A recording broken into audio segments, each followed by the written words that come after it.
So while I've been having a lot of fun converting a lot of my PC games into physical cartridges that I can move between computers, it's not the most practical of methods of doing it, but it's something I really enjoy. But for anyone interested in doing something a little more practical, there is an easy way of backing up your GOG games onto physical discs and having them work just like modern console games where you can pop them in, they will try to install if you let them, obviously you can say no, but it's a very simple method and obviously a lot more practical than buying SD cards and solid state drives, but I'm going to show you how to make physical discs of your GOG games today. Alright, so as we get started here, we want to think about the storage medium that we are going to be archiving our games onto. So obviously, if you're using really cheap quality CDRs, DVDRs, Blu-rays, your backups aren't going to last as long. So one of my favorite brands that I've been using for years is Verbatim. They offer a wide selection of frickin' optical media, so it's great. But the ones that I like in particular are the ones that use the ASO die. So they have an entire section dedicated to ASO dies. So for example, we have ASO die CDRs, ASO die DVD -Rs, ASO DVD-R dual layers. And then once you get to Blu-ray, you've got your standard Blu-ray, dual layer Blu-ray, and then Blu-ray XL, which are the 100 gig discs. So these should all maintain backups pretty well, but if you want to be more extreme about it, Verbatim also offers archive quality discs, and again, they have CDR, DVD-R, and then when you get to Blu-ray, you've got M-Disc capabilities for 25 gig, 50 gig, and 100 gig discs. So if you want to spend a bit more to guarantee longevity, like, that's the way to go about it. So your preference on what you want to do. Now, as for a burner, I like to use Blu-ray burners just so that way I can burn Blu-ray discs of any games that are going to be bigger size. I like to have single discs on things, that way it's all just very seamless. If you want to burn multiple DVDs, you can just use a DVD burner, but again, it's going to take up multiple discs and not as seamless, so your choice, your preference, but I am using the LG WP50 NB40 for my drive today for today's examples. I have flashed this to read 4K Blu-ray movies, so it is actually showing up as a, BU04 or something. But this is the drive that I'm using. I just flashed it to read 4K, and it is able to burn every type of disc. So CD, DVD, DVD dual layer, Blu-ray, Blu-ray dual layer, and Blu-ray XL. So it is just a wonderful jack of all trades.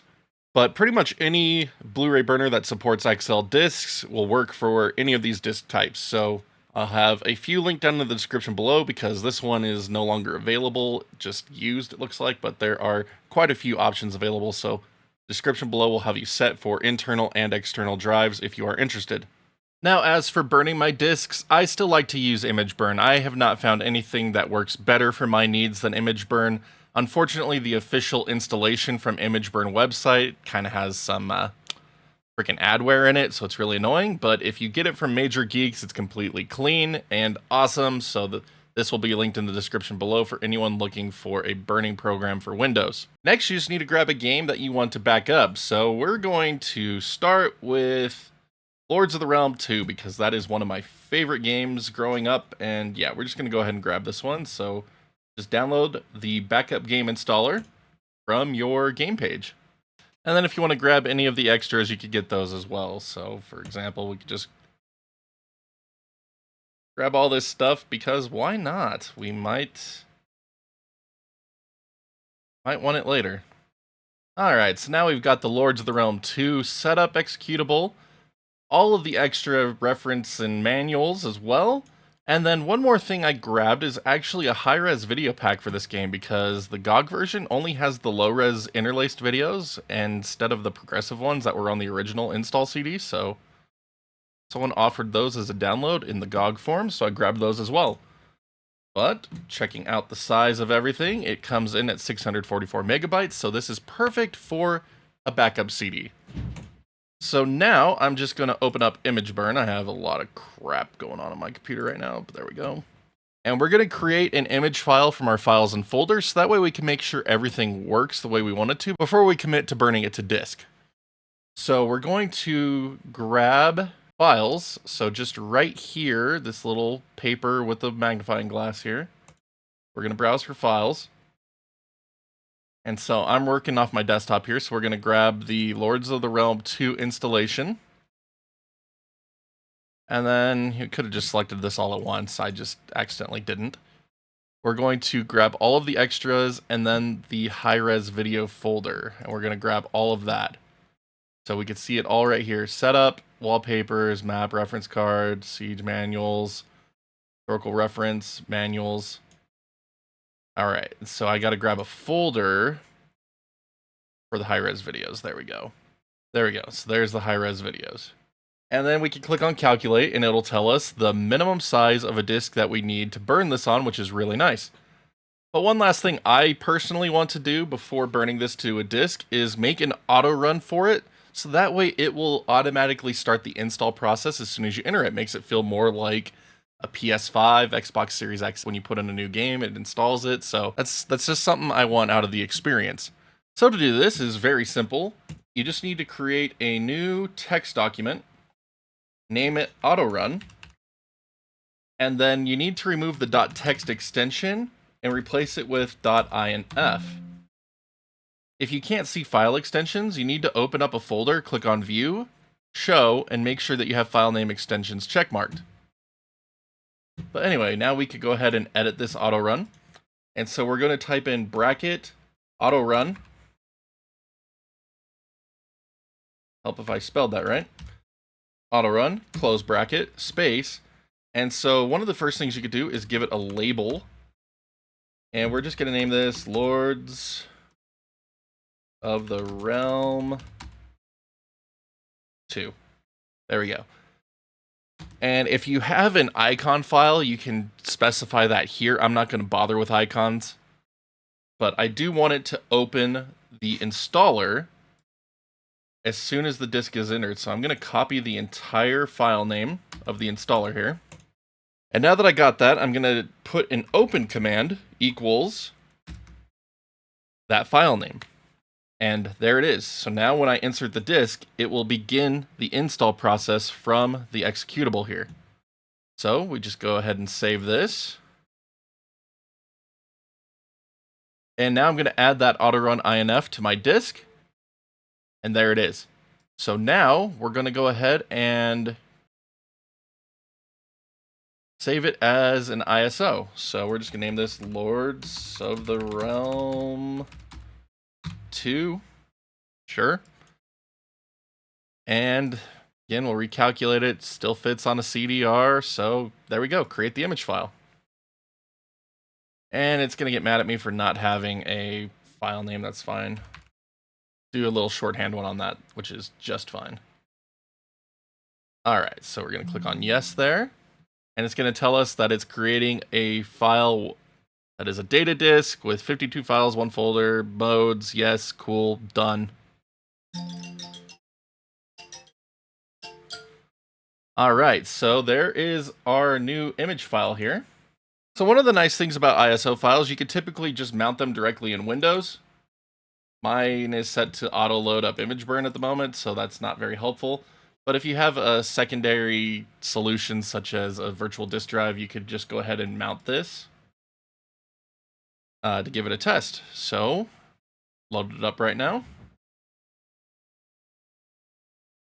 And it has popped up the user account control about installing Lords of the Realm 2. So if I just click yes on this, you can see that it has begun the install process, which is exactly what I wanted it to do. It's mad because I don't have any space there, but that's fine. Yeah, I can literally just go through the install process on this now.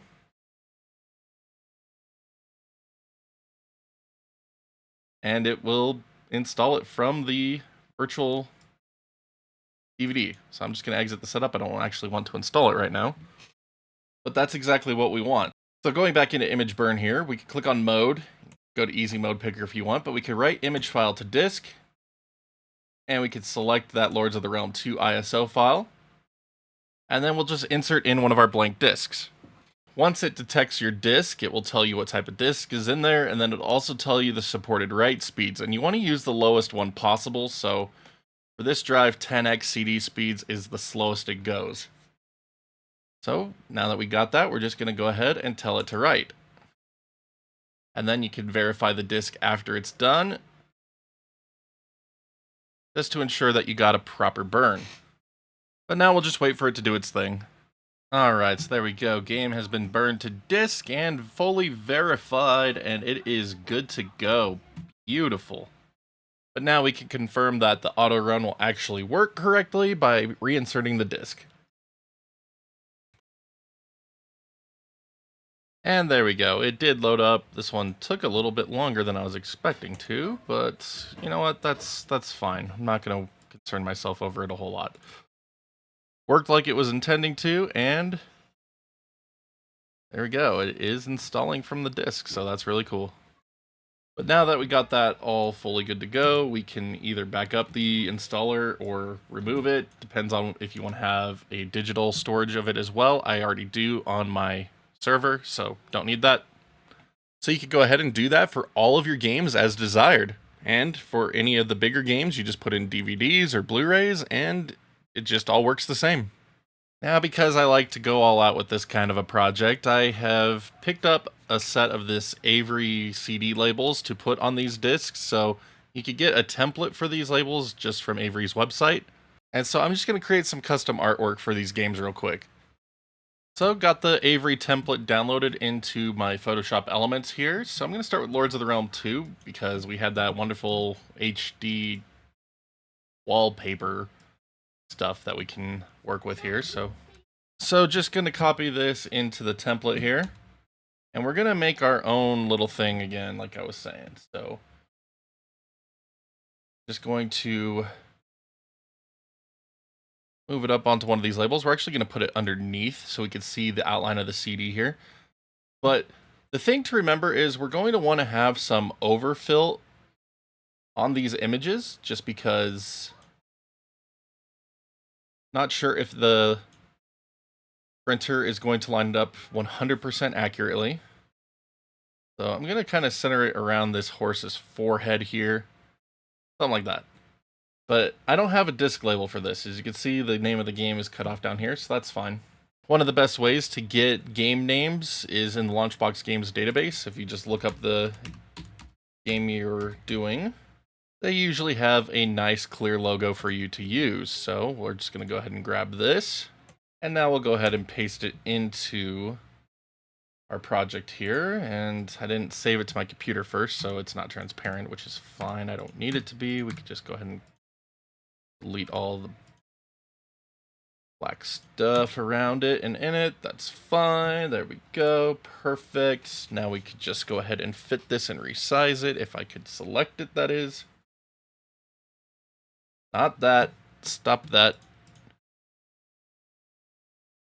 So now we'll just go ahead and resize this to fit on our disk image. So we're just going to go ahead and center that along the bottom here. And we'll kind of make it a bit bigger. Something like that. And so it stands out a little bit better. Just going to apply a layer style to this. We'll go with stroke outside. And we'll make it about, not that. Need about 7. That looks good. So, I mean, obviously you can customize this however you want. This is just the preference I'm going for this, since it is my own fun little project. Okay, so now what I want to do to make sure we don't just waste a bunch of freaking toner is remove most of this outer image here. So I'm going to come to the Shapes tool and I'm going to make circle, if I knew how. There we go, circle. And we're just going to create a circle that's kind of gayish around.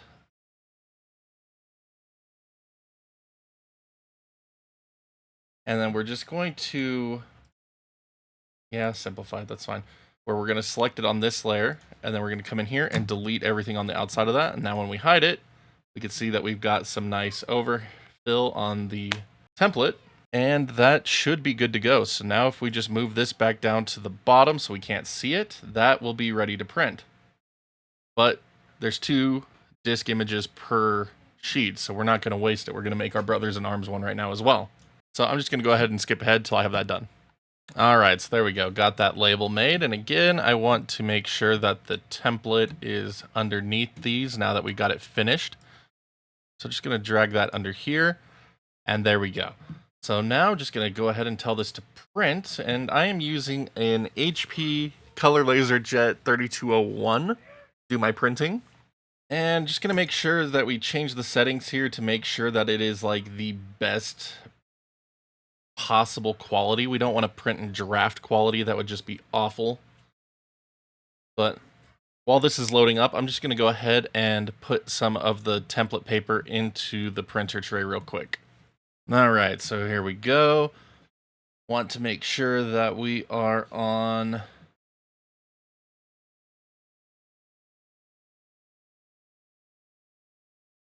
print quality premium. There we go. All right, perfect. So that's exactly what I want. And again, we're going to make sure we're printing actual size here. So you can see it right here. That is good. Actual size. And let's go ahead and print and see how this turns out. So that print quality actually turned out pretty good, and the template prints off very accurately. So you can see my overhang of the helmet is actually right where it was on my project. So that's good to know. But not too shabby. Serves my purposes for what I need, so we could go ahead and get these applied. So we're going to start by applying the Brothers in Arms one here. So just going to take a microfiber cloth, wipe off the surface here, make sure there's nothing on it that's going to mess up the labeling process.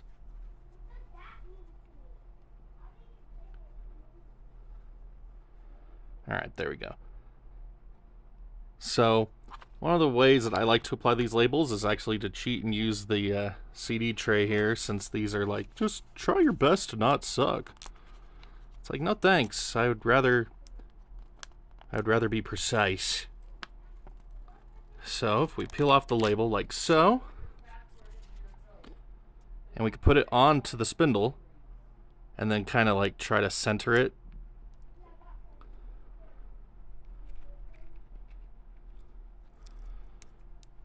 And so I'm going to try to use one hand here. Normally I use both hands to try to center this. But you can pull down on these tabs to kind of get a nice centering. And you can see where it is on the other disc to also give you a better idea. And once you have it where you want it, wha-bam. And there it is. And that is a nice, easy way to get a fairly centered CD label. And I went with full face ones here because I don't want it to say archival DVD in the middle. This looks really silly.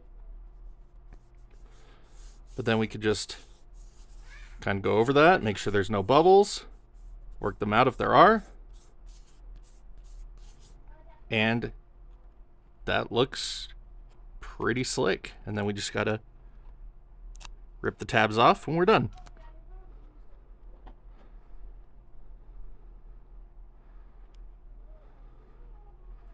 Maybe we can. Don't know for sure, but maybe. There we go.